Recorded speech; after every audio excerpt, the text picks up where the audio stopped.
నేను రాను, అసెంబ్లీకి పోను అన్నటువంటి మాజీ ముఖ్యమంత్రి కేసీఆర్‌కి నిజంగా అసెంబ్లీకి వెళ్ళక తప్పని పరిస్థితి ఏర్పడింది. ఎందుకంటే ప్రజాక్షేత్రంలో తనకి కాళేశ్వరం అవినీతి మరక అంటుకున్నటువంటి వేళ వివరణ ఇచ్చుకునే ప్రయత్నం చేసేందుకు కేసీఆర్ ప్రయత్నిస్తున్నారట.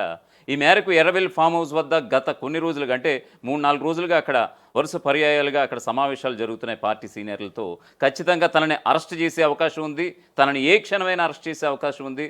సో ఈ క్రమంలో ఆగస్టు 15 దాటిన తర్వాత ఖచ్చితంగా అసెంబ్లీ సెషన్స్ జరిగే అవకాశాలున్నాయి. సో ఈ క్రమంలో అసెంబ్లీకి వెళ్ళి ఖచ్చితంగా తన యొక్క వివరణ ఇచ్చుకునే ప్రయత్నం చేసేందుకు అసెంబ్లీని వేదికగా ఎంచుకునే ప్రయత్నాలు అయితే కనిపిస్తున్నాయట. అసలు వాస్తవంగా చూడాలంటే ఆయన ఎప్పుడైతే ఎమ్మెల్యేగా ఎన్నికయ్యారో ప్రజాక్షేత్రంలో ఖచ్చితంగా అసెంబ్లీకి వెళ్లాల్సిన అవసరం ఏర్పడింది. కానీ ఆయన ఎక్కడా కూడా మరి రేవంత్ రెడ్డి ముఖ్యమంత్రి అయ్యాక తన పరువు ఏమైనా పోతుందనుకున్నారో, లేకపోతే తన యొక్క అంటే తన యొక్క అహంకారానికి ఇది ఒక నిదర్శనంగా చాలామంది చెప్పుకొచ్చారు.